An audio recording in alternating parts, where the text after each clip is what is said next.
1절부터 10절까지의 말씀입니다. 요한계시록 20장 1절부터 10절까지의 말씀, 저 여러분이 한 절씩 교독하고 마지막 절은 합독하도록 하겠습니다. 교독합니다. 또 내가 보매 천사가 무저갱의 열쇠와 큰 쇠사들을 그의 손에 가지고 하늘로부터 내려와서 용을 잡으니 곧 옓뱀이요 마귀요 사탄이라 잡아서 1000년 동안 결박하여 무저갱에 던져 넣어 잠그고 그 위에 임봉하여 1000년이 차도록 다시는 만국을 미혹하지 못하게 하였는데 그 후에는 반드시 잠깐 노일이라.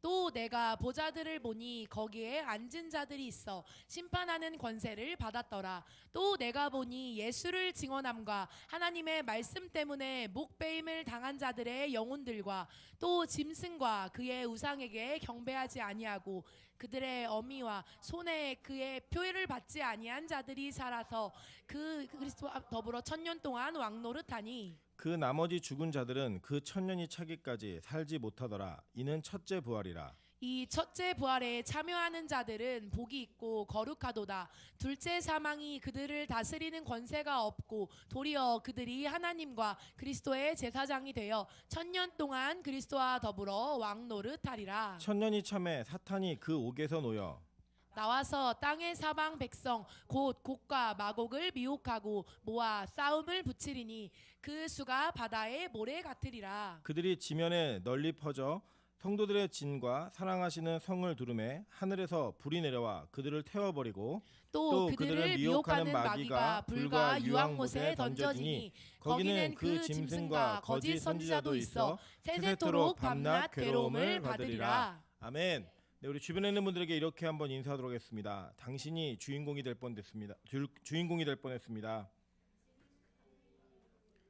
네, 밤사이에 끔찍한 소식이 있었습니다. 이태원 참사라고도 불릴 만한 사건이 있어서 지금 현재 확인된 바로는 150여 명의 젊은이들이 목숨을 잃었고 뭐 그 외에 부상자들도 참 많이 있고 앞으로도 어떻게 사상자가 늘지 알지 못하는 어려운 상황 가운데 이 사건이 놓여졌습니다. 사실 뭐 제가 이제 설교 시간에도 우리 같이 나누는 부분 가운데 그런 부분이 있겠지만 어제 설교를 준비하다 소식을 들으면서 이게 참 너무나 끔찍하고 이렇게 소름 돋아서 정말 이렇게 설교에 집중할 수 없을 정도의 두려움이 있었습니다. 하나님이 이 땅 가운데 주시는 메시지가 분명히 있다라고 저는 믿습니다. 우리가 이것을 교회가 가지고 있는 사명과 연결지어서 오늘 본문 말씀을 통하여서 어떻게 우리가 이 사건을 해석하고 어떻게 하나님 앞에 나아가는 모습이 있어야 될 것인가를 함께 나누면서 은혜를 누리는 시간을 갖도록 하겠습니다. 여러분, 오늘 읽으신 본문의 말씀은 천년왕국과 그 천년왕국이 진행되는 과정 가운데 사탄의 나라가 어떻게 무너지는지를 얘기하고 있는 내용입니다. 여러분, 이 본문이 언제 쓰여졌는지를 다시 한번 기억하시면 이것은 기독교의 어마어마한 역설입니다. 여러분, 이 시대는요, 도미티안 황제가 인류 역사상 기독교를 가장 철저하고 비참하게 핍박하던 시대였습니다. 물론 그 이후에도 뭐 공산주의 국가들 치하에서 예수 믿는 자들을 죽이는 뭐 이런 일도 있지만 뭐 그 당시에 로마는 거의 전 세계의 3분의 1 이상을 통치하고 있었던 나라였기 때문에 전 세계적으로 이렇게 많은 인원이 순교하고 많은 인원들이 국가의 반역죄, 즉 국가가 공식적으로 사람을 죽일 수 있는 그러한 제도와 시스템을 갖춰서 기독교를 핍박했던 역사는 사실 드뭅니다. 그러한 치하 속에서 고난받고 있는 일곱 교회에게 사도 요한이 이 편지를 기록하고 전달을 하며 그들에게 위로와 승리를 약속할 때 얼마나 어이없는 이야기 같았겠습니까? 뭐 당장 오늘 예수를 믿는다는 고백을 하면 내가 죽어야 하고 내 친구들과 동료들과 이웃에 있는 많은 그리스도인들이 예수를 믿는다는 고백 속에서 불에 태워지고 창에 찔려졌고 짐승에게 찢겨 죽는 그 상황 가운데서 승리를 약속하고 있다? 사실 이것은 그들에게 어떻게 보면 말도 안 되는 아이러니와 같은 상황이고 그들에게는 어떻게 보면 그 상황을 놀릴 만한, 놀림받고 있다, 조롱받고 있다고 느낄 만한 그런 편지가 그들의 믿음 속에서 쓰여졌다라고 하는 것입니다.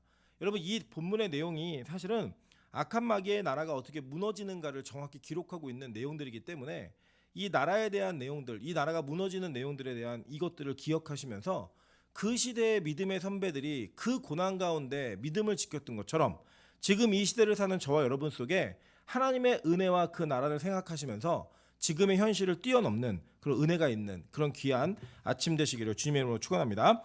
네, 오늘 본문에 보시면요. 이 20장 1절부터 6절까지의 내용은 사실은 계시록 12장 7절부터 12절의 내용을 그대로 반복해 놓은 것 같은 데칼코마니아 같은 그런 내용들로 기록되어 있는 걸 보게 됩니다. 제가 간지에다 도표를 실어 드렸는데 이 도표를 보시면 각각의 장면들이 어떻게 매칭이 되어서 그 내용들을 요한이 보고 기록하였는가를 성경은 너무나 명확하게 우리에게 전달하고 있습니다.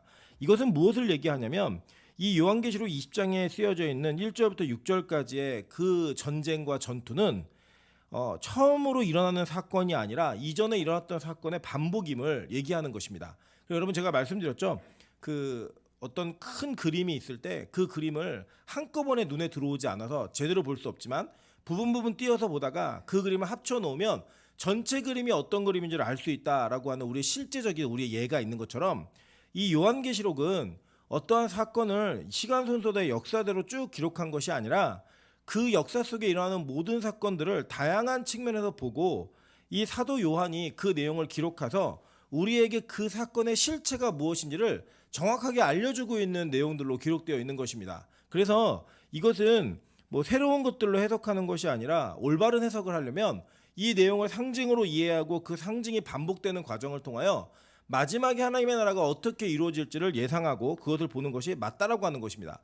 뭐 우리가 지지난 시간 그 세 번에 걸쳐서 배웠던 뭐 무천년설, 뭐 역사적 전천년설, 그리고 후천년설, 뭐 세대주의, 그 전천년설, 뭐 이런 것들에 대한 여러 가지 해석들이 다 있습니다. 뭐 제가 공식적으로 동의할 수 없는 해석이 무엇인지를 말씀을 드렸고 나머지들은 성경의 해석 속에서 각자 이견이 있을 수 있는 부분들이 분명히 있습니다. 근데 중요한 건 뭐냐면 이거예요. 우리가 그냥 다른 거를 다 지켜서 그 천년왕국이 무천년이든 역사적 전천년이든 후천년이든 간에 우리는 그 천년왕국을 살아내는 하나의 백성이 돼야 된다는 거예요. 거기에 초점을 맞추는 것이 너무나 중요하다고 하는 것입니다. 그럼 도대체 이 천년왕국을 사는 사람들은 누구인가? 사도행전 26장 17절부터 18절 그리고 23절 보도록 하겠습니다. 이스라엘과 이방인들에게서 내가 너를 구원하여 그들에게 보내어 그 눈을 뜨게 하여 어둠에서 빛으로 사탄의 권세에서 하나님께로 돌아오게 하고 죄사함과 나를 믿어 거룩하게 된 무리 가운데서 기업을 얻게 하리라 하더이다. 곧 그리스도가 고난을 받으실 것과 죽은 자 가운데서 먼저 다시 살아나사 이스라엘과 이방인들에게 빛을 전하시리라 함이니이다 하니라 라고 얘기합니다. 자, 이게 뭐냐면 결국 우리가 어둠 가운데 있었는데 그 어둠 가운데 있었던 자들에게 빛이 비친다는 거예요. 그럼 그 빛으로 말미암아 우리가 어둠에서 눈을 뜨고 그 어둠에서부터 빛으로 돌아오고 사단의 권세 아래에 있다가 하나님께로 돌아오는 그런 은혜가 일어남으로 말미암아 우리가 오늘 본문에 살펴볼 첫째 부활이 연결되어진 그 부활의 사건의 주인공이 된다라고 하는 것입니다. 오늘 저는 이제 어제 그 기사의 내용들을 이제 쭉 보면서 설교 준비를 했고 저희 아내는 아이들과 일찍 잠자리에 들어서 그 기사의 내용을 보지 못했습니다. 오늘 아침에 제가 일어나서 준비하면서 저희 아내에게 이런 일이 있었다고 얘기했더니 너무나 깜짝 놀래고 너무나 막 소름 돋는 모습으로 이렇게 반응을 하더라고요. 그러면서 제가 나오는데 우리 아내가 저한테 뭐라고 얘기를 하면 이렇게 얘기를 했습니다. 만약에 내가 예수를 안 믿었고 20대였다면 아마 저기에 죽어있는 사람이 나일 거라고. 왜냐면 저희 아내가 놀던 곳이었거든요. 다 아는 곳이거든요. 그 얘기를 하면서 그 구원의 감격과 은혜를 얘기하더라는 거예요. 여러분 실제로 우리가 지금 20대들이 어떻게 그곳에서 죽어갔는지 많은 진상에 대한 조사들이 필요하고 많은 것들에 대한 실체가 밝혀져야 되는 과정들이 남아있겠지만 중요한 것은 원래는 저와 여러분이 그 자리에서 죽을 수 있는 가능성이 충분했던 사람들이라는 거예요. 여러분 그래도 제가 이 사건 속에서 그 사건을 묵상하면서 이렇게 쭉 오는데 저희 아내가 했던 말을 기억하면서 빛과소금교회에 있는 청년들에게도 누구는 정말 어쩌면 예수를 믿지 않고 부름받지 못했다면 친구들 따라 거기 갔다가 그냥 자기가 놀고 싶어서 거기 갔다가 그 죽음의 현장 가운데서 그 사망의 올무에 걸린 자가 될 수 있겠구나라는 생각과 함께 하나님께서 이 우리 가운데 베푸신 은혜가 얼마나 큰지를 다시 한번 기억하는 그리고 또 그것에 대해서 다시 한번 감격과 감사함을 느끼는 그런 묵상을 하면서 왔습니다. 여러분 우리가 실제로 어둠 가운데 있던 백성들입니다. 그 어둠 가운데 있는 백성들에게 하늘의 빛이 비춰지게 되고 생명의 빛이 비춰지게 되면 여러분이 그 죄와 사망으로부터 옮겨지는 은혜를 경험하게 된다는 거예요. 여러분 그게 천년왕국을 사는 자입니다. 그게 뭐 어떻게 전천년설이든 무천년설이든 후천년설이든 간에 그 주인공이 되어야지만 그 천년왕국이라고 기록되어진 상징이든 실제이든 뭐든 간에 우리가 그곳에 거할 수 있는 은혜가 주어질 수 있는 자들이 된다라는 거예요. 여러분 실제로 계속 얘기합니다. 마태복음 28장 16절부터 20절입니다. 11제자가 갈릴리에 가서 예수께서 지시하신 산에 이르러 예수를 배웠고 경배하나 아직도 의심하는 사람들이 있더라. 예수께서 나와 말씀하여 이르시되 하늘과 땅의 모든 권세를 내게 주셨으니 그러므로 너희는 가서 모든 민족을 제자로 삼아 아버지와 아들과 성령의 이름으로 세례를 베풀고 내가 너희에게 분부한 모든 것을 가르쳐 지키게 하라. 볼지어다 내가 세상 끝날까지 너희와 항상 함께 있으리라 하시니라 라고 얘기해요. 이 천년왕국을 사는 사람들은 어떤 사람들이냐면 그 어둠으로부터 돌아온 것에서 끝나는 것이 아니라 그들에게 하늘과 땅의 모든 권세가 부어져서 모든 민족을 제자로 삼아 그들에게 하나님의 말씀을 가르치고 분부한 모든 것을 가르쳐 지키게 하는 권세를 누리며 사는 자들이라는 거예요. 여러분 근데 제가 여기서 감격하고 너무 감사했던 건 뭔지 아십니까? 여기 보면 여기에 이렇게 예수님을 만났던 제자들 가운데 어떤 사람들이 있었냐면 아직도 의심하는 사람들이 있더라예요. 그러니까 실제적으로 지금 이 순간에 예수를 경험하고 만났는데 부활하신 예수를 실제로 대면하고 있는데 아직도 의심하는 사람들이 있더라는 거예요. 그런데 그들에게도 동일한 명령이 주어지고 동일한 은혜가 주어졌다는 겁니다. 여러분 이 땅에 그리고 이곳에 앉아있는 예배자들 가운데도요. 우리의 믿음이 천차만별입니다. 우리 개인의 주관적 확인하는 믿음은 어떤 이들은 아직까지도 천국에 대한 확신이 없는 사람들도 있을 것이고 어떤 이들은 그 확신을 온전히 갖는 사람들도 있을 거예요. 그런데 중요한 건 뭐냐? 예수님께서는 그 모든 것을 다 아심에도 불구하고 동일한 명령과 동일한 은혜를 통하여 그들의 삶을 천국 천년의 왕국을 사는 자들의 삶으로 옮겨내시는 명령을 하신다라는 거예요. 이 땅 가운데서 너희들에게 모든 권세와 모든 것들을 다 줬으니까 너희는 모든 민족을 제자로 삼아서 아버지와 아들과 성령의 이름으로 세례를 베푸는 그런 역사를 누리라는 거예요. 그런 은혜를 누리며 살라는 거예요.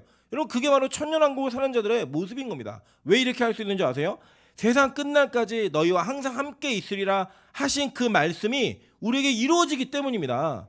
여러분 그래서 우리 가운데 분명한 것은 그 천국에 대한 소망과 확신이 분명하든 때로는 그게 분명하지 않은 흔들림 가운데 있든 간에 하나님께서 여러분과 함께 하신다는 거예요. 세상 끝날까지 그 여러분을 지키시고 보호하셔서 우리가 우리의 믿음으로는 할 수 없는 일들을 하나님의 열심으로 하게 하시는 그 은혜를 누리게 하신다는 겁니다.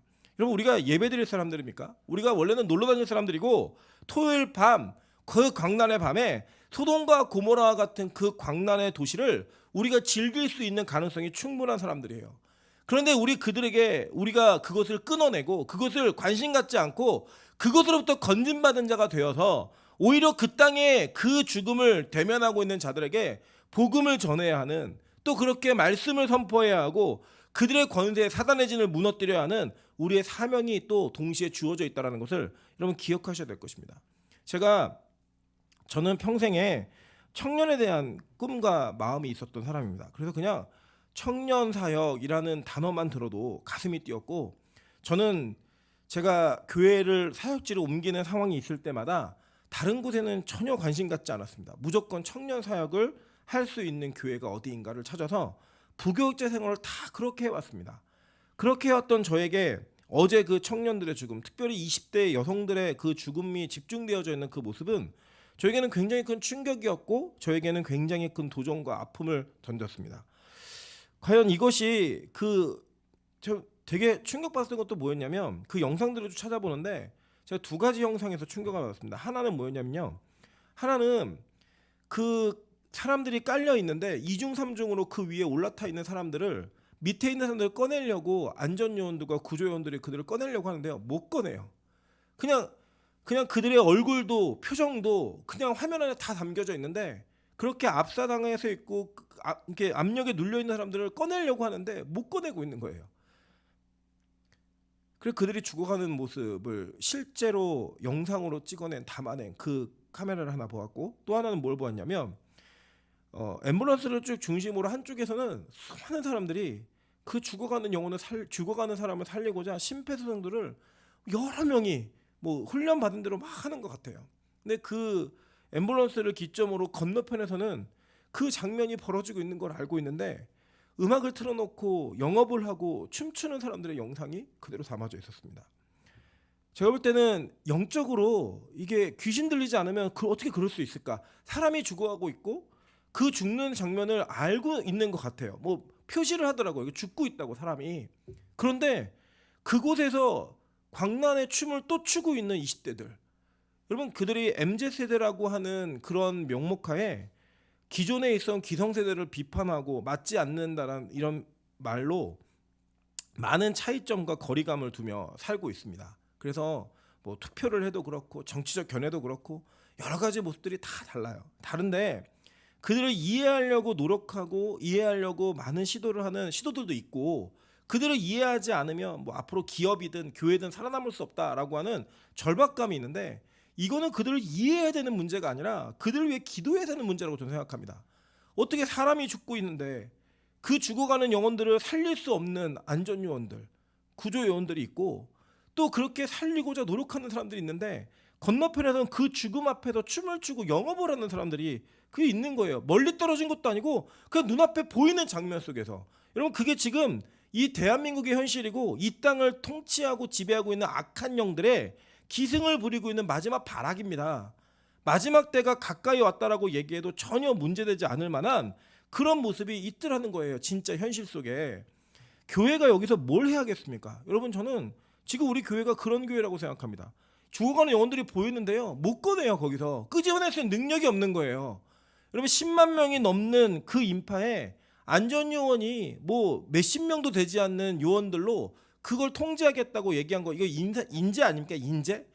여러분 교회가 지금 그러고 있다는 거예요. 영혼들이 죽어가고 있는데 살릴 수 있는 능력이 없어요. 심지어는 그걸 살리려고 노력하는데 세상은 그 노력하는 자들을 비웃고 그 죽음이 자신들과 상관없다라고 하는 그 모습들로 자기들의 삶을 바쁘게 살아가고 있는 모습이 있더라는 거예요. 그러면 여러분 교회입니까? 안전요원이에요? 어쩌면 우리는 그 죽음 앞에서 뛰어놀고 있는 그 미친 것과 같은 그런 존재들이 우리의 모습 아닐까요? 교회의 모습? 우리 교회는 문제 없으니까. 내 가족 중에 아무도 그렇게 당하지 않았으니까. 여러분 안 그래도 우리나라는 지금 젊은이들이 없어가지고 난리인 나라 속에서 그 150명의 사람들이 죽었다? 적어도 주일 전날인 토요일날 할로윈 파티를 즐기려고 그곳에 나갔다면 여러 가지 사연들 뭐 정말 처음 가본 사람도 있겠지만 진짜 주일을 준비하는 사람이었다면 그곳에 가진 않았을 거예요. 그런데 여러분 그곳에 가 있는 영혼들에게는 다 복음이 필요하고 예수 그리스도를 전달해야만 하는 그런 사명이 우리에게 있는데 그걸 하지 못하고 있는 우리 그런 사람들이에요. 근데 우리가 어떻게 천년왕국을 살아요? 천년왕국 사는 사람들이 그런 사람들 아니잖아요. 성경은 그렇게 얘기 안 했잖아요. 마귀의 권세를 마귀의 능력을 올가매고 그 권세가 올가매어진 그 마귀를 다시 한번 박살내고 그들의 잔재를 부숴버리는 그 예수 그리스도의 능력이 드러나야 되는 게 교회잖아요. 여러분 우리가 이 사건을 보면서 아유 저놈들이라는 손가락질을 그들에게 하지 말고요. 우리에게 해야 된다는 거예요. 교회가 무엇을 했는가. 도대체 우리가 어떻게 사역을 하고 어떻게 교회를 세워왔길래 주일 전날 할로윈 파티라고 10만 명이 넘는 인원이 모였대요. 여러분 여기 권사님들 장로님들 기억나실 거예요. 1974년도에 우리나라의 여의도 광장에서 전도대 집회가 있었어요. 거기 100만 명이 모였다라고 얘기해요. 100만 명이. 여러분 그렇게 기독교가 정말로 사람들을 모으고 그들에게 복음을 전하며 나라를 뒤집어 엎을 만한 그런 역사의 주인공이 되었던 시대가 있었는데 이제는 귀신놀이하는 할로윈 파티가 뭡니까? 귀신놀이에요. 그것도 우리나라 것도 아니고 남의 나라의 귀신놀이를 갖다가 그들이 열광하고 있는 그 젊은 세대들을 보면서 교회가 도대체 뭘 했는가? 우리 교회가 청년들을 살리기 위해 청년들을 그들의 영혼들을 건지기 위해 어떠한 희생과 어떠한 헌신을 하고 어떠한 기도를 했는가? 다시 한번 돌아봐야 되는 그런 반성이 우리 교회 안에 시작돼야 된다고 좀 믿습니다. 한국 교회 안에 이 반성이 시작돼야 된다고 저는 이 사건이 그렇게 보여집니다. 여러분 여기 보시면요. 진짜로 우리는 이 땅의 모든 사람들을 제자로 삼아 그들을 가르쳐서 지키게 하는 그런 명령과 특권을 받은 자들이에요. 우리가. 왜냐? 천년왕국을 살 수 있는 특권이 있는 자들이기 때문에. 그래서 여러분 이 사건을요. 그냥 안타까운 사건으로만 넘기셔도 안 됩니다. 이 교회가 어떻게 진행해야 되는가? 우리가 이 젊은 영혼들을 다시금 하나님 앞에 세우기 위해 어떠한 희생과 어떠한 비전을 가지고 달려가야 될 것인가? 이것에 대해 철저한 기도와 몸부림이 있어야 되는 그런 시기가 이제 다시 시작되지 않나라는 생각을 갖게 했습니다. 여러분 실제로요. 우리는 이 땅을 살면서 악한 마귀가 어떻게 되는 존재인지를 알아요. 그렇기 때문에 그것을 기대하면서 이 땅에서 이 외로운 전투를 싸워가야 합니다. 데살로니가후서 2장 4절부터 12절입니다. 그는 대적하는 자라 신이라고 불리는 모든 것과 숭배를 받는 것에 대항하여 그 위에 자기를 높이고 하나님의 성전에 앉아 자기를 하나님이라고 내세우니라. 내가 너희와 함께 있을 때에 이 일을 너희에게 말한 것을 기억하지 못하느냐. 너희는 지금 그로 하여금 그때에 나타나게 하려 하여 막는 것이 있는 것을 아나니 불법의 비밀이 이미 활동하였으나 지금은 그것을 막는 자가 있어 그 중에서 옮겨질 때까지 하리라. 그때 불법한 자가 나타나니 주 예수께서 그 입의 기운으로 그를 죽이시고 강림하여 나타나심으로 패하시리라. 악한 자의 나타남은 사탄의 활동을 따라 모든 능력과 표적과 거짓 기적과 불의의 모든 속임으로 멸망하는 자들에게 있으니 이는 그들이 진리의 사랑을 받지 아니하여 구원함을 받지 못함이라. 이러므로 하나님이 미혹의 역사를 그들에게 보내사 거짓 것을 믿게 하심은 진리를 믿지 않고 불의를 좋아하는 모든 자들로 하여금 심판을 받게 하려 하심이라. 여러분 진짜 우리 어제 사건이 그런 사건 아닙니까? 그 사건 속에 미혹의 영이 없다고 생각하십니까? 아니 도대체 그게 뭐라고요? 그 할로윈 파티가 뭐라고요? 여러분 진짜 어린이집부터 시작해서 엄마들도요. 그날이 되면 아이들을 귀신 분장을 시켜서 어린이집을 보냅니다. 그리고 그게 너무 당연한 일인 줄 알아요. 그러한 장난감, 아이템 이런 것들이 수도 없이 팔려 나갑니다. 여러분 이때 저희 아이가 저희 어머니네 교회 원장님이 운영하시는 어린이집을 다녀요. 그 어린이집은요 할로윈 파티를 우리 하지 않는다라는 문구를 보냅니다. 여러분 그게 얼마나 힘든 일인지 아십니까? 그렇게 우리 엄마들이 열광하고 막 좋아하고 이벤트를 삼고 있는 그날을 우리는 지키지 않습니다라고 얘기하면서 그 활동을 하지 않는 어린이집은요 인기가 없어져요. 왜 다 하는데 여기는 안 하죠? 왜 다 하는데 우리 애는 그걸 못하게 하죠? 그 엄마들의 항의와 불만은 그것을 버텨내고 견디는 건 쉽지 않은 일이에요. 근데요 그게 미혹의 영이라는 걸 아는 사람들은요 그것을 대적해야 되고 깨뜨려야 되는 걸 아는 사람들은요 그걸 양보할 수가 없는 거예요. 포기할 수가 없는 거예요. 여러분 혹시라도 그런 것이 여러분을 들뜨게 하거나 여러분에게 그런 것이 호기심을 주게 한다면 여러분 그것을 끊어버려야 되는 것이 여러분이 있는 겁니다. 그리고 여러분 이 할로윈 파티는 아주 유치한 미혹의 영이죠. 실제로 이 세상의 영은 저와 여러분을 자꾸 유혹하고 자꾸 넘어뜨려 노력을 해요. 그래서 이 세상의 물질 문명에 이 세상에 가지고 있는 문화 속에 여러분 그냥 흡수되어 들어가는 거예요. 여러분 기독교인의 적어도 예를 들면 우리가 뭐 결혼을 하든 뭐 돌잔치를 하든 뭘 하든 간에 다 달라야 되잖아요. 그리스도인의 기준은 다 달라야 되잖아요. 그런데 그 기준이 세상에 맞춰져 있더라는 거예요. 예수를 믿건 안 믿건 그런 것들이 다 미혹의 영인 겁니다. 명절도 마찬가지고 다 마찬가지예요. 우리가 그리스도의 능력으로 살아가는 천년왕국을 사는 자들이라면 적어도 그런 사건 속에 악한 마귀의 권세를 깨뜨려버릴 수 있는 능력이 있어야죠. 이 세상이 모든 것들 뭐 외모와 모든 것들을 다 쫓아갈 때 우리는 그것을 거부할 수 있는 힘이 있어야죠. 세상 사람들이 모든 것들을 다 그런 외형적인 것에 맞춰 있고 돈의 가치로 평가할 때 그것을 끊어버릴 수 있는 능력이 있어야죠. 여러분 너무 끔찍하지 않습니까? 정말 그 영상과 사진을 보시면요 뭐가 없으니까요 죽은 아이들을 그냥 덮어놨어요. 그냥 그 자리에 다. 근데 그 옆에서 영업을 하고 있고요. 그 영업을 하는 가게 안에는 사람들이 벅적벅적 많이 있어서 경찰들이 강제로 영업을 종료시켰습니다. 이게 현실 속에 일어날 수 있는 일입니까?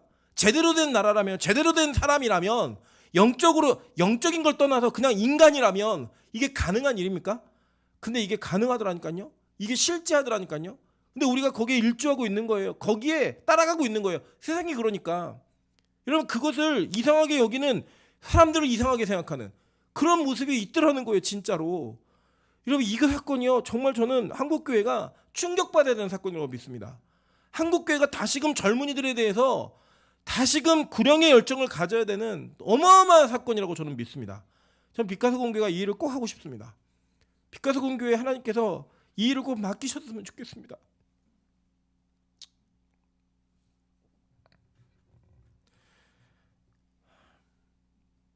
우리는 이 땅을 살아가는 여러 가지 방법이 있지만 우리가 믿음으로 살아가는 모습을 보이면서 이 땅의 미혹의 영들과 타협하지 않고 그들의 마지막을 바라보면서 절대로 포기하지 않고 낙심하지 않아야 되는 싸움이 있다는 거예요. 오늘 요한은 교회들에게 그 얘기하는 겁니다. 너희들 지금 너무 핍박받고 있지, 너무 고난이 있지, 너무 힘들지. 그러나 반드시 예수가 이겨. 반드시 천국이 있기 때문에 이걸 포기하지 않고 싸워야 돼. 그리고 그 승리는 약속되어 있기 때문에 절대로 넘어지지 않아야 돼. 이 얘기를요 정말 눈물로 싸우고 있는 거예요. 그도 쇠사슬의 맨 몸이 되어서 유배 생활하고 있는 그 반모섬에서 자신의 육체와 자신의 건강을 갉아먹고 있는 그 상황 속에서 이 복음을 계속 전하고 있는 거예요. 진짜 예수가 이긴다고. 진짜 복음이 살아있고 하나님의 나라가 있고 천년왕국이 있으니까 너희들 절대 포기하지 마. 절대 낙심하지 마. 교회들이여 절대로 쓰러지지 말아라. 이 용기와 동료와 비전을 계속 주고 있는 거예요.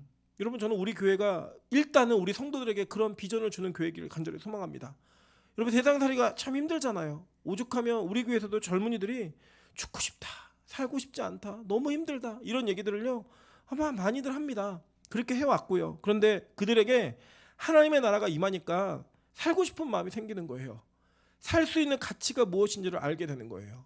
여러분 정말로 어떤 사람들이 보면 밖에서 보면 와 저런 일을 당하고도 교회를 다니고 있네. 저렇게 어려운 상황 속에도 교회 안에 있네. 라고 하는 말들을 들을 만한 사건들 우리 교회에 계속 있어요. 있음에도 불구하고 그들이 믿음을 지키고 있는 그 모습, 그게 바로 이 땅에서 천년왕국을 사는 자들의 모습이라는 거예요. 그래서 여러분 저는요 여러분들이 뭐 우리 청년들에게 얘기하면 청년들이 자신들의 삶을 제대로 영위하지 못하고 무너지고 정말 안타까운 모습을 보일 때마다 속상하지만 그 속상한 것 가운데서도 예배를 드리고 있고 교회에 있으면서 복음을 붙들고 있는 그 모습이 그냥 기대하게 만듭니다. 아 지금은 저렇게 무너져 있고 쓰러져 있지만 반드시 일어날 거야. 악한 마귀의 미혹의 영에 넘어지지 않고 끝까지 일어날 거야 라고 하는 그 기대감을 갖게 하는 그 소망의 걸음이 있더라는 거예요. 우리 권사님들, 장로님들, 집사님들, 우리 청년들의 기도 진짜 많이 해주십시오. 이 아이들을 통하여서 다시금 이 땅 가운데 죽어가고 있는 영혼들을 살려야 합니다. 저는 그게 잊혀지지가 않는 거예요. 제가 어제 너무 피곤해서 일찍 잠자리에 들려고 평소보다 누워서 잠을 자는데 그 끄집어내려고 하는데 안 빠지는 영혼들을 보는 것이 저에게는 지옥에 있는 영혼들을 끄집어내야 하는 교회의 사명이 올바르게 진행되고 있지 않은 거. 한쪽에서는 죽어가고 있는데 거기서 춤을 추고 있는 그 사람들을 보면서 이게 정말 가능한 일인가? 이게 정말 대한민국에 있을 수 있는 일인가? 그것을 바라보는 그 모습 속에 정말 잠을 못 이루고 저희 이주영 목사도 아침에 통화했는데 이주영 목사님도 똑같은 얘기 하더라고요. 새벽에 일어나서 그 장면을 보는데 잠을 못 잤대요. 너무나 소름 끼치고 두려워서. 여러분 이게 저는 진짜 그냥 지나가셔야 되는 일이 아니라고 저는 생각합니다. 우리가 마지막 천년왕국이 이 땅에 오는 그것을 믿으면서 이 소리가 묻혀지는 것 같아도 이 소리를 듣지 않는 것 같아도 여러분 하셔야 돼요. 지금 당장 여러분의 주변에 있는 믿지 않는 청년들에게 젊은이들에게 복음을 전하십시오. 천년왕국이 진짜 있다라는 사실과 하나님의 나라가 진짜 온다라는 그 사실, 그리고 이 땅은 언젠가 그렇게 쾌락 속에 누가 알았겠어요. 그 분장을 하고 오늘 내가 나가면서 집에 못 돌아올지 누가 알았겠어요. 지금도 오늘 아침에 일어나서 내 딸이 들어오지 않고 내 아들이 들어오지 않아 그 죽음의 현장을 찾아다니는 어머니들 아버지들이 얼마나 많겠어요. 여러분 그 상황이 이 땅의 종말을 그대로 보여주고 있는 거예요. 어느 날 갑자기 순식간에 쾌락과 환각과 환락으로 즐기던 이 세상이 하루아침에 무너져버리는 그 모습, 그게 바로 이 천국이 약속한 하나님이 약속한 천국의 모습 아니에요? 그게 일어난다는 거예요 분명히. 그 현실을 보면서 복음을 전해야 돼요. 복음을. 여러분 실제로 보십시오. 이게 뭐라고 얘기하냐면 우리 5절을 좀 이해해야지 그 내용들을 이해할 수 있겠는 5절 먼저 보도록 하겠습니다. 그 나머지 죽은 자들은 그 천년이 차기까지 살지 못하더라. 이는 첫째 부활이라 라고 얘기합니다. 이 첫째 부활, 이 부활이라는 단어가 헬라어로는 아나스타시스라는 단어인데 이게 일으키다, 부활하다 이런 뜻이에요. 근데 이 단어가 첫 번이라는 단어와 연결된 거는 이 첫째 부활이다 라고 얘기하는 거는 이 요한계시록에 유일합니다. 물론 이제 그 예수님의 부활을 첫 열매라고 얘기하는 그 부활이지만 이거는 좀 다른 의미예요. 이 첫째 부활은 뭐냐면 이런 겁니다. 우리가 이 땅을 살 때 첫 번째 부활과 두 번째 부활이 있어요. 그러면 여러분 둘째 사망은 나오잖아요. 우리가 아시는 것처럼 이 둘째 사망은 어떤 사망이죠? 우리의 영혼과 육신이 함께 가는 사망이에요. 그럼 첫째 부활은 어떤 부활일까요? 첫째 부활은 우리가 예수를 믿을 때 그 부활이 있는 거예요. 그러니까 무슨 말이냐면 이 땅을 사는 존재들이 하나님 예수 그리스도 믿음으로 말미암아 부활의 감격과 부활의 영역으로 들어간다는 겁니다. 그 영혼이라는 세계는 우리가 이 땅에서 이해할 수 없는 세계예요. 제가 간주에다가 여러분 이해하실 수 있도록 도표를 좀 그러는데 이 땅에는 시작과 종말이 있어요. 그러니까 창세기가 딱 시작하면서 시간이라는 것의 시작이 창조되어진 겁니다. 시간 자체가 창조되어진 거예요. 그리고 그 시간은 역사라는 흐름을 따라 계속 진행이 됩니다. 그리고 이 시간은 언젠가 종말이라고 하는 마지막이 있어요. 그런데 그 종말까지, 이 시작부터 종말까지의 영역을 넘어서는 개념이 있는데 그게 뭐냐? 바로 영원이에요. 우리가 보통 영원이라는 단어를 사용하면 난 널 영원히 사랑해 이렇게 얘기하면 뭐 무한대로 끝도 없이 사랑해 이런 개념으로 이해하시지만 이 유대 문화, 유대 철학에서 영원이라는 개념은 그런 개념이 아닙니다. 무한한 시간의 뜻이 아니에요. 시간 자체 개념이 없어져 버리는 거예요. 그 탈출해 버리는 겁니다. 이 세계에서 무엇이 일어나냐면 예정, 그리고 여러분의 부활이 실제가 되어지는 일들이 벌어지는 거예요. 그래서 성경을 보면요, 예수님께서 이 땅에 아직 죽지 않은 자들에게, 그리고 아직 살아나지 않은 자들에게 이미 그 부활과 사망이 이루어졌다라고 과거형으로 선언하는 모습이 나옵니다. 왠지 아십니까? 영원 속에서 일어난 사건이기 때문이에요. 예를 들어 보겠습니다. 자, 보세요. 에베소서 2장 1절부터 6절입니다. 그는 허물과 죄로 죽었던 너희를 살리셨도다 라고 얘기해요. 허물과 죄로 죽었던, 과거형이죠. 그죠? 이미 죽었던 우리를 살리셨다는 거예요. 지금 이미 살아났다는 거예요. 그때 너희는 그 가운데서 행하여 이 세상 풍조를 따르지 않고 따르고 공중의 권세 잡은 자를 따랐으니 곧 지금 불순종의 아들들 가운데서 역사하는 영이라. 전에는 우리도 다 그 가운데서 우리 육체의 욕심을 따라 지내며 육체와 마음에 원하는 것을 하여 다른 이들과 같이 본질상 진노의 자녀였더니 긍휼이 풍성하신 하나님이 우리를 사랑하신 그 큰 사랑을 인하여 허물로 죽은 우리를 그리스도와 함께 살리셨고 라고 얘기해요. 그러니까 자, 이게 지금 뭐라고 했냐면 지금 바울이 에베소를 통해 에베소 교회에게 부활의 기쁨을 얘기하고 가르치고 있는데, 구원을 가르치고 있는데 너희 이미 죽었던 자라는 거예요. 그리고 그 죽었던 너희를 은혜로 말미암아 하나님이 이미 살리셨다는 거예요. 앞으로 살리실 게 아니라 이미 살리셨다라고 확정적으로 과거형으로 얘기하고 있습니다. 실제로 헬라어 동사도 과거형이에요. 그럼 뭘 얘기하는 거냐면 우리가 은혜로 말미암아 구원받은 그 일이 이미 일어난 사건이라는 거예요. 어디에서요? 영원이라는 개념 속에서. 시간의 개념이 없는 거잖아요. 그러니까 과거, 현재, 미래라고 하는 그 개념은 시간적 개념입니다. 시간적 개념. 그래서 여러분, 예를 들어 현재가 실제 존재할까요? 존재하지 않아요. 지금이 현재입니다라고 말하는 순간 이건 과거가 돼 있는 거예요. 그런데 그 과거와 현재와 미래라고 하는 그 모든 것을 하나님은 한꺼번에 통시적으로 다 보고 계신 거예요. 그러니까 이런 겁니다. 예를 들어서 임철 목사를 태어날 때부터 하나님은 마지막에 어떻게 죽을지 계획해 놓으셨어요. 뭐 아직 저는 그거 잘 몰라요. 하나님의 계획 안에 있는 거니까. 근데 지금 45세 하나님이 저를 어떻게 만드실지는 알죠. 우리가 뭐예요? 빛과 소금 교회 목사로 세우신 거예요. 우리는 어렸을 때 태어날 때 그거 몰라요. 제가 빛과 소금 교회 올 줄 어떻게 알았어요? 전 몰랐다니까요. 그런데 하나님은 그 영혼이라는 개념 속에 우리 모두의 인생을 하나님 계획해 놓으신 겁니다. 그러니까 하나님은 제가 태어날 때부터 제가 45세에 이 교회의 담임 목사로 있을 줄 하나님은 알고 계신 거예요. 그러니까 하나님은 태어난 저를 보면서 너는 빛과 소금 교회 목사야 라고 얘기하는 게 맞아요, 틀려요? 맞잖아요. 하나님의 개념 속에서는 하나님은 다 보고 계시니까 하나님은 태어난 저에게 너는 그렇게 될 거야 라는 미래형이 아니라 넌 이미 그렇게 됐어 라고 말하는 게 맞다고요. 왜냐면 우리도 그런 거 쓰잖아요. 그런 내용들을 쓰잖아요. 야, 이건 된 거야. 더 볼 것도 없어. 이 얘기를 한다고요. 우리가 과거형으로 미래에 일어날 일들을 이거 끝났어. 다 된 거야 라고 얘기를 해요. 왜죠? 확실한 건. 그렇게 얘기를 한다고요. 예를 들어 우리가 진짜 빛과 소금 교회 청년들이 많이 먹거든요. 뭐 시킬 때마다 너무 많은 거 아니야? 근데 항상 모자라요. 여러분 이렇게 시켜놓고 음식이 많이 있는데 이미 이걸 다 먹을 것처럼 저는 알아요. 이미 이게 끝난 거예요. 그냥 이거 다 먹은 거야. 이미 얘기할 수 있죠. 우린 먹을 수 있는 능력이 있으니까. 그것도 똑같은 거예요. 하나님께서 저와 여러분의 인생을 다 하신다니까요. 마지막에 어떻게 될 것까지도. 예를 들면 더 얘기하면 예정론에 따르면 여러분 구원받은 자인지 구원받지 못한 자인지 하나님은 아세요. 그죠? 그러니까 아직 믿고 있지 않는 우리들에게 하나님이 너는 이미 구원받은 자라고 얘기할 수 있어요, 없어요? 있죠. 될 거니까. 100% 그렇게 될 거니까. 그래서 하나님은 우리에게 그 부활이라고 하는 개념을 적용하시는 거예요. 첫째 부활이라고 하는 것을.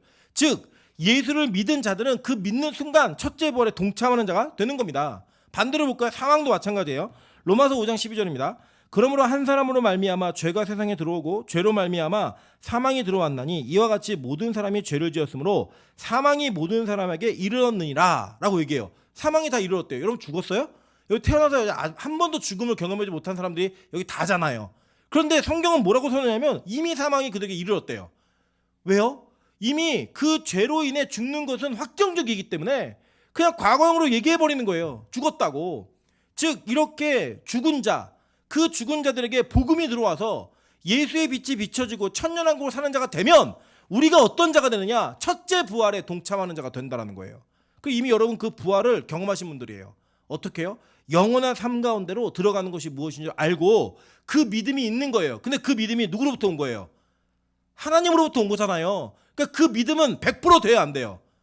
된다고요. 보증이라고. 이건 보증. 100% 보증이기 때문에 우리 그것을 첫째 부활이라고 얘기하는 거예요. 여러분 계속 볼게요. 고린도서 15장 21절에서 26절에도 바울이 이 개념을 가지고 있었어요. 사망이 한 사람으로 말미암았으니 죽은 자의 부활도 한 사람으로 말미암는도다. 예수가 부활을 이룬다는 거죠. 자, 근데 계속 얘기한 게 뭐냐면 아담 안에서 모든 사람이 죽은 것 같이 그리스도 안에서 모든 사람이 삶을 얻으리라. 그러나 각각 자기 차례대로 되느니 먼저는 첫 열매인 그리스도요. 그 다음에는 그가 강림하실 때 그리스도에게 속한 자요. 그러니까 실제로 부활이라는 사건을 역사 속에 경험한 유일한 사람은 예수 외에는 없어요. 예수님 외에는 없다고요. 아무도. 그게 첫 번째예요. 그거는 이게 첫째 부활하고 다른 거예요. 첫 열매예요. 그런데 잘 보세요. 그 다음에는 그가 강림하실 때 그리스도에게 속한 자요라고 얘기해요. 그러니까 재림하실 때 다시 오시는 그 예수 그리스도의 재림 가운데 우리가 살아나는 자가 된다는 거예요. 그죠? 그러니까 이 복음을 믿는 자들에게는 한 사람으로 말미암아 죽은 자들에게 한 사람으로 말미암아 사는 것이 이루어진다라고 얘기하는 이 과정을 통해서 이미 우리에게는 부활이 약속된 거예요. 아멘? 여러분 그 부활이 약속되었는데 그 부활이 실제로 일어나는 건 언제라는 거예요? 주님 다시 오실 때 일어나는 그 부활이 있다는 거예요. 그게 뭐냐? 이게 바로 둘째 부활인 거예요. 둘째. 그리고 보시면 그 여기 좀 그 번역이 애매하게 되는데 그 후에는 마지막이니 그러니까 세 번째 부활이 있나 보다. 그게 아니고요. 그 후에는 종말이니 이거예요. 그러니까 그 두 번째 부활이 이루어지면 종말이 일어난다는 거예요. 그가 모든 통치와 모든 권세와 능력을 멸하시며 나라를 아버지 하나님께 바칠 때라. 그가 모든 원수를 그 발 아래 둘 때까지 반드시 왕노릇 하시리니 맨 나중에 멸망받을 원수는 사망이니라 라고 얘기해요. 영원한 승리가 어떻게 이루어지는지를 얘기하는 거예요. 계속 보세요. 요한복음 5장 24절부터 25절에 이렇게 얘기합니다. 내가 진실로 진실로 너에게 이르노니 내 말을 듣고 또 나를 보내신 이를 믿는 자는 영생을 얻었고 심판에 이르지 아니하나니 사망에서 생명으로 옮겼느니라. 진실로 진실로 너에게 이르노니 죽은 자들이 하나님의 아들의 음성을 들을 때가 오나니 곧 이때라. 듣는 자는 살아나리라 라고 얘기해요. 그러니까 이미 뭐라고 얘기하냐면 너희들 이미 사망에서 생명으로 옮겨졌어. 이게 뭐예요? 첫째 부활인 거예요. 그 둘째 부활은 뭐예요? 반드시 때가 오는데 죽은 자들이 하나님의 아들의 음성을 들을 때가 온다는 거예요. 그게 언제예요? 예수께서 재림하실 때. 그 재림할 때 무슨 일이 벌어지냐? 죽은 자들이 다 어떻게 된대요? 살아난다는 거예요. 그게 뭐예요? 몸의 부활이에요. 몸의 부활. 그래서 여러분 첫째 부활은 우리 영혼이 살아나는 부활이고요. 둘째 부활은 우리 몸이 살아나는 부활입니다. 그래서 우리 사도신경 고백할 때 뭐라고 얘기하죠? 몸이 다시 사는 것과 영혼이 사는 것을 믿사옵나이다 라고 얘기해요.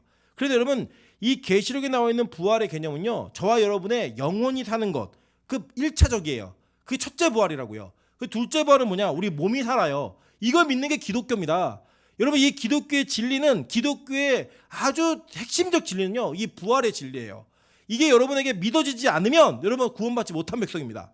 여러분 우리 그거 믿으면서 살아가는 존재들인 거예요.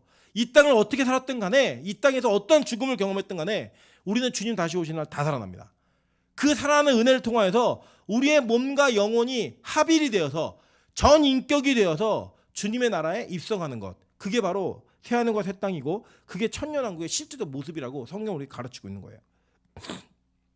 여러분 그렇게 가서 우리가 뭐 하는 줄 아십니까? 여기 보니까 그 보좌에 앉아서 심판하는 권세를 받았대요. 이 첫째 부활을 경험한 자들이. 이 심판하는 권세 이게 뭐냐? 자 보니까 계시록 2장 26절부터 29절입니다.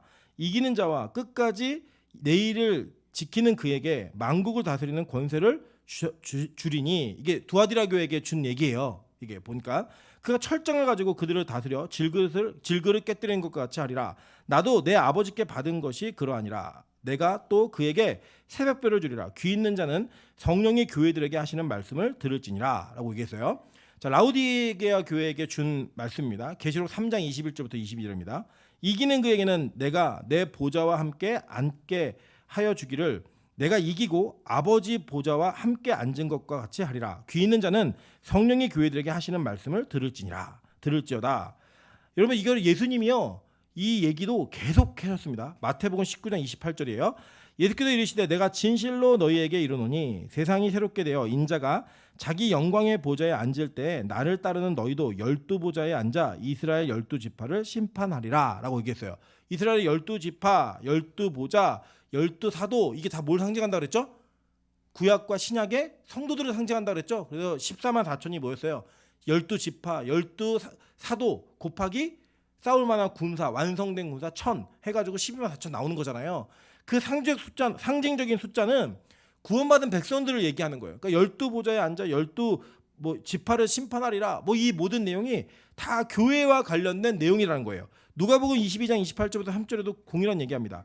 너희는 나의 모든 시험 중에 항상 나와 함께한 자들인즉 내 아버지께서 나라를 내게 맡기신 것 같이 나도 너희에게 맡겨 너희로 내 나라에 있어 내 상에서 먹고 마시며 또는 보좌에 앉아 이스라엘 12지파를 다스리게 하려 하노라 라고 얘기해요. 자 이게 뭐예요? 자 보니까 지금 이게 다 왕의 모습이죠. 그죠? 왕의 모습이에요. 그래서 결국에는 6절에 보시면 마지막에 그리스도와 더불어 왕노릇하리라. 천년의 시간 동안 완성되어진 그 영원의 시간 동안 하나님이 우리에게 그리스도와 더불어 왕노릇하게 하는 특권을 주신다는 거예요. 그리고 첫 번째 하나님의 만드신 세계의 왕이 누구였어요? 아담이었잖아요. 아담이 에덴 동산의 통치자였다고요. 왕이었다고요. 근데 그 왕이 진짜 왕의 자리를 넘는 거예요. 그 반역을 해가지고 망한 거예요. 그랬던 자들에게 다시 그 왕의 권한을 회복시켜 주시는데 그 회복이 어떻게 일어나냐? 이 땅에서 예수를 믿는 자들에게 그 회복의 역사, 왕권의 회복이 약속된다는 거예요. 그리고 여러분 왕이 되실 분이에요. 우리 유명한 대사 있잖아요. 내가 왕이 될 상인가? 이거 맞아요. 제가 보니까 여러분 얼굴이 왕이 되실 분들이에요. 왜냐? 예수로 말미암아 바뀐 얼굴이기 때문에. 이전에 예수를 모르고 복음을 몰랐을 때 나의 얼굴과 복음을 알게 된 이후에 나의 얼굴에 변화가 있어야 되는 거예요. 그래서 진짜 우리 물어야 돼요. 교회 다니시는 분들 서로 물으셔야 돼요. 들어올 때마다 내가 왕이 될 상인가? 이거 물으셔야 돼요. 한번 물어보세요. 옆에 있는 분에게. 내가 왕이 될 상인가? 왕이 되실 분들이에요. 여러분 그 왕의 역할, 그 왕의 사명을 하나님 우리에게 맡기셨다는 거예요. 여러분 이거 뭐 계속 지난번에도 얘기했던 것 때문에 지나갑니다. 오늘은 더 중요한 거 뭐냐? 바로 그 왕이 어떤 역할을 겸하게 되느냐? 6절 보세요. 이 첫째 부활에 참여하는 자들은 복이 있고 거룩하도다. 둘째 사망이 그들을 다스리는 권세가 없고 도리어 그들이 하나님과 그리스도의 뭐가 돼요? 제사장이 돼요. 이렇게 얘기해요. 그래서 저 여러분 다 제사장이에요. 다 제사장이 되는데 그 제사장 역할이 어떻게 약속되느냐? 성경을 보니까 이렇게 얘기합니다. 출애굽기 19장 5절부터 6절입니다. 세계가 다 내게 속하였나니 너희가 내 말을 잘 듣고 내 언약을 지키면 너희는 모든 민족 중에서 내 소유가 되겠고 너희가 내게 대하여 뭐가 된대요? 제사장 나라가 되어 거룩한 백성이 되리라. 너는 이 말을 이스라엘 자손에게 전할지니라 라고 얘기해요. 여러분 뭐래요? 다 하나님이 여러분을 부르셨는데 이스라엘 백성들을 출애굽을 시켰는데 그 목적이 뭐였냐면 너희를 내 소유로 삼고 내가 내게 대하여 제사장의 나라가 되게 하기 위해서 너를 택했다는 거예요. 그리고 여러분 제사장이에요. 여러분 예배자라고요. 하나님과의 죄의 문제를 해결해가는 예배자라고요. 제사장의 역할이 뭐였는지 아세요? 제사장은요 이 백성들의 죄, 구약의 제사장의 역할은요 백성들의 죄악을 해결해주는 사람이었고 해결을 하는 과정 속에 중재자의 역할이었어요. 죄 지은 자가 오면 그 죄 지은 자가 하나님과 어떻게 화목의 관계를 다시 회복할 것인가를 중재해주는 자였다고요. 그래서 제사장을 통해서만 죄가 해결되었습니다. 그런데 여러분 지금 저와 여러분은 신약 시대를 살면서 우리가 다 뭐예요? 제사장으로 부름받은 자들이에요. 그래서 우리가 이 땅에서 살아가는 역할 중에 하나가 뭐냐면 우리의 죄의 문제를 해결해가며 사는 자들인 거예요. 여러분 그리스도 요새 인본주의적 사상이 교회 안에 들어와갖고 자꾸 교회가 어떤 메시지를 전하냐면 여러분이 완벽한 성화를 이룰 수 있다. 완전한 사람이 될 수 있다라고 하는 메시지를 가르치면서 인간의 노력과 열심이 얼마나 우리 자신을 거룩하게 만드냐를 얘기해요.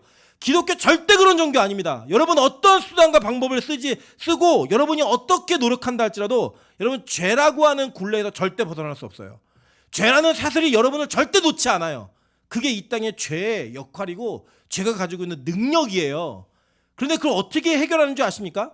예수 그리스도의 은혜로 말미암아 죄의 문제를 해결하는 그 과정의 연속성을 통하여서 우리가 하나님 앞에서 온전한 자라고 인침을 받는 거예요. 아닌데 원래는 아닌데. 그래서 여러분은 죄를 안 짓기 위해 노력하는 게 아니고요, 죄를 해결하기 위해 노력하는 자들이에요.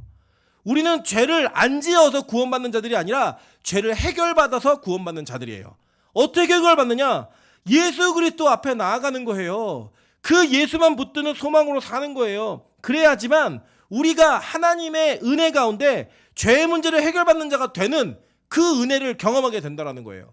그 예수 그리스도의 그 은혜가 여러분에게 영원히 있을 거예요. 영원히 택하셨으니까, 영원히 함께 하실 거니까. 그런데 그 죄의 문제를 싸워가고 그 죄의 문제를 해결해가는 것은 우리의 신앙생활 가운데 계속 있는 거예요. 그래서 여러분, 매번의 예배 가운데 여러분의 죄의 문제가 해결돼야 되는 겁니다.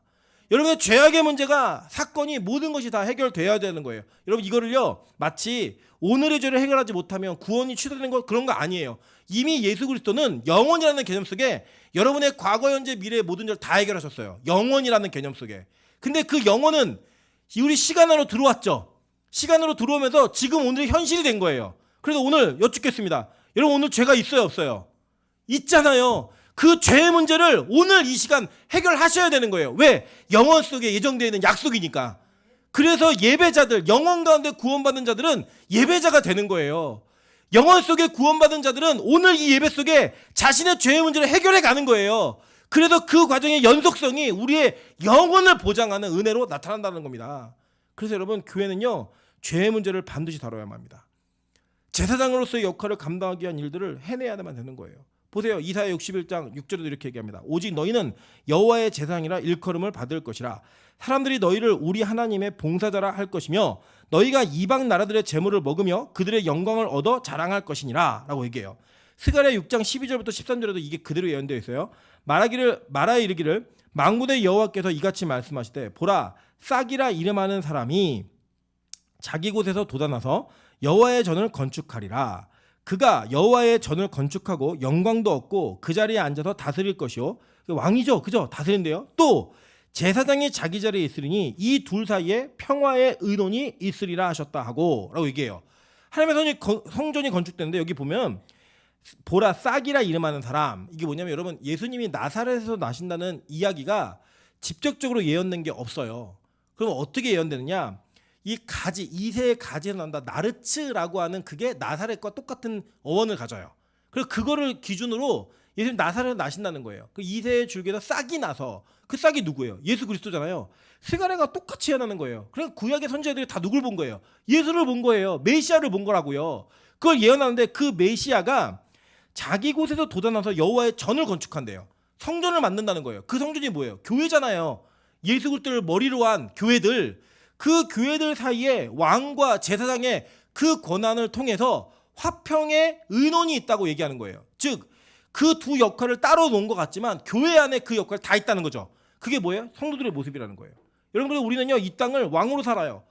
이 땅을 천년왕국의 왕의 주인공으로 살면서 이 땅의 모든 것을 파할 수 있는 능력을 우리가 얻었어요. 동시에 우리의 죄의 문제를 해결해 갈 수 있는 그 제사장의 권한을 우리가 받은 자들인 거예요.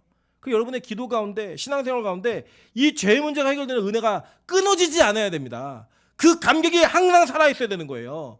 그래서 베드로전서 2장 9절에 이렇게 얘기합니다. 그러나 너희는 택하신 족속이요, 왕같은 제사장들이요, 거룩한 나라여, 그의 소유가 된 백성이니 이는 너희를 어두운 데서 불러내어 그의 기이한 빛에 들어가게 하신 이에 아름다운 덕을 선포하게 하려 하심이라. 다 담아있죠, 지금 얘기한 모든 내용이. 여러분, 그러니까 베드로도 구약 전체를 다 이해한 거예요. 다 이해하고 우리가 어떻게 구원받는 존재인가, 너희가 왕이며 어떻게 알고 있냐, 구약에 있는 모든 내용이 그걸 약속했으니까. 그리고 천년왕국이 그게 이루어지는 거예요. 다스린대요, 보좌에 앉아서. 뭐예요? 왕이잖아요. 근데 거기에 뭐래요? 그리스도의 제사장이 돼요. 이 역할을 우리가 감당해야 된다는 거예요. 어디서? 천년왕국에. 그리고 여러분, 그 천년왕국을 사는 자들이 이 땅을 안 살아요? 살잖아요. 우리 계속 보셨잖아요. 계시록에 천상의 예배가 지상의 예배와 동일한 예배가 되죠. 지상의 교회와 천상의 교회가 합일되어지는 날이 종말이에요. 그 종말에 달려가면서 우리가 이 땅에서 그렇게 사는 거예요. 왕으로, 제사장으로. 그렇게 살 수 있는 각오와 열심과 노력이 하나님의 은혜 가운데 우리에게 부어진다는 거예요. 내 열심이 아니라 하나님의 열심으로 말미암아. 오늘 도전합니다. 여러분 마음 가운데 이 열심이 없다? 여러분 아직 구원 못 받은 백성이에요. 여러분 아직 내가 이 땅의 왕으로서 제사장으로서 살만한 그런 역할과 그런 노력과 모습이 없다? 여러분 아직 여러분에게 진짜 구원이 임하지 않았습니다. 여러분이 뭐 모태신앙이든 뭐 직분이 뭐든 아무 상관없어요. 그냥 아직 여러분의 구원이 임하지 않은 거예요. 그래서 절대절명의 기도가 있으셔야 됩니다. 하나님 나에게 왕이고 제사장인 그 구원의 은혜가 임할 수 있게 도와주십시오. 천년왕국이 뭘 믿든 간에 내가 그 천년왕국을 살아내고 있는 살고 있는 하나님 나라의 백성으로 왕으로 제사장으로 세움받는 자가 될 수 있게 도와주십시오. 여러분 다시 한번 동일한 이야기를 반복합니다. 오늘 어제 죽은 그 아이들은 자신들이 그렇게 될 줄 몰랐습니다. 알았으면 안 갔겠죠. 절대 가지 않았겠죠. 몰랐습니다. 여러분 내일을 우리가 어떻게 약속할까요? 내일을 어떻게 보장할까요? 오늘 여러분에게 이 믿음이 없다면 그들의 내일이 그들의 오늘이 여러분의 내일이고 여러분의 오늘일 수 있어요. 우리 언제 죽을지 모르는 사람들입니다. 그렇게 연약한 존재들이에요. 그렇게 나약한 존재들이에요. 그래서 복음을 가르쳐야 합니다. 복음을 내 안에 다시금 세워야 합니다. 천년왕국에 대한 확신을 가지셔야 됩니다.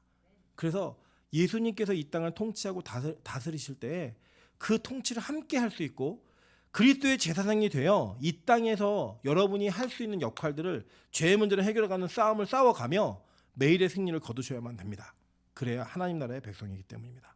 저는 우리 빛가소금 교회가 그런 교회 되기를 간절히 소망합니다. 그런 역할을 감당하는 여러분 되시기를 간절히 축원합니다. 같이 한번 우리 찬양으로